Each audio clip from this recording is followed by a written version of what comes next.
Joining us right now to talk more about all of that is America First Action PAC Senior Advisor, spokesperson, former White House Press Secretary, and author of the book, The Briefing, Politics, the Press, and the President, Sean Spicer, joining us. Sean, good to see you. Good to see you. How are you feeling one day ahead? I feel good. Yeah? Yeah. How do you think this plays out? So many tight races. It's incredible how close things appear.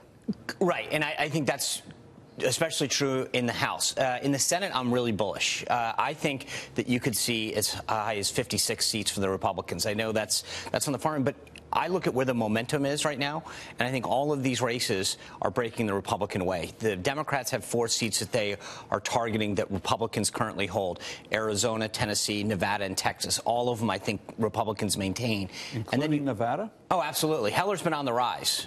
There's no question about it. He's run a pitch-perfect campaign, and Jackie Rosen hasn't been the candidate that I think they thought she would be in terms of bringing it home with union workers in Vegas.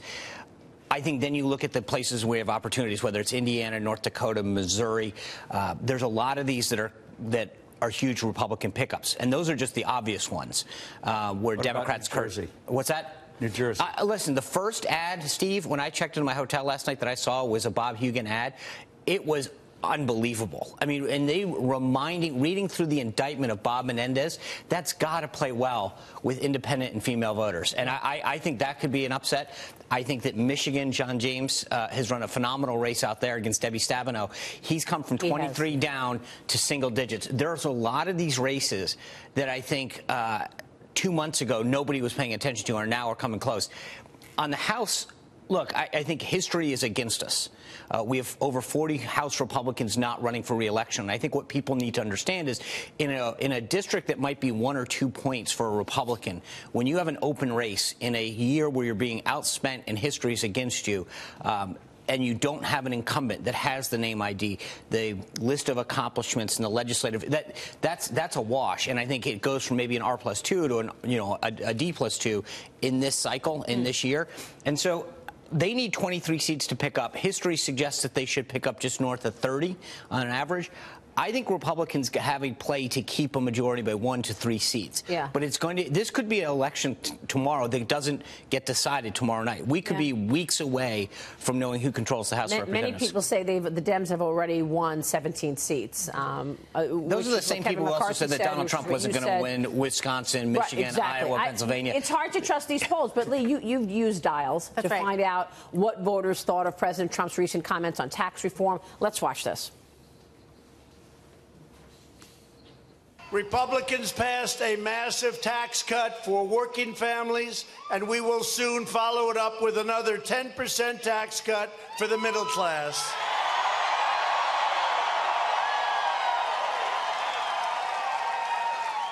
And remember, the Democrats are going to substantially raise your taxes, just what you need. Tell us what this is showing us, Lee. What are these lines moving telling us? What's happening? So what you can see, the red line is Republicans, which of course are pretty excited about tax reform. You expect it to be even higher. What I'm most focused on there is the independents, which I was surprised were not higher on tax reform, because this has been an issue that's been really appealing to independents all the way throughout. But one thing that they said, and we had a guest on last week who said the very same thing, when I hear him saying that tax cuts are coming for the middle class, I thought that already happened. So you're saying it didn't happen? Are you admitting that there was something wrong with the first policy? And I think there's some question there on how independents are going to lean right now, and I'm just not sure where the momentum's going to go. I think the shocker is that when he talked about Democrats will raise your taxes, the Democrats cheered that. Yeah. Look at the blue line. They actually get excited about paying more in taxes. That tells you something about their mentality. No, they're not going to pay more. It's going to be the rich Republicans who pay all the taxes. That we're going to confiscate their wealth. Okay. And they're just excited that someone else is going to pay more. What are you talking about? Good point. You know, they raise the Democrats raise taxes based on blue or red, nothing else, not your income level. Here's another look at Lee's dials. This is in reaction to jobs in America. Watch. We've created almost 600,000 new manufacturing jobs. You remember the previous administration? We can't create manufacturing jobs anymore. They're the best jobs. They're the most important jobs. They're great jobs, and they're high-paying jobs. And we do it better than anybody. 600,000, and it's going up rapidly as these companies come back into the United States. They all want to be in the United States because now, for the first time in decades, we are where it's at. We're the hot country. Can you believe it?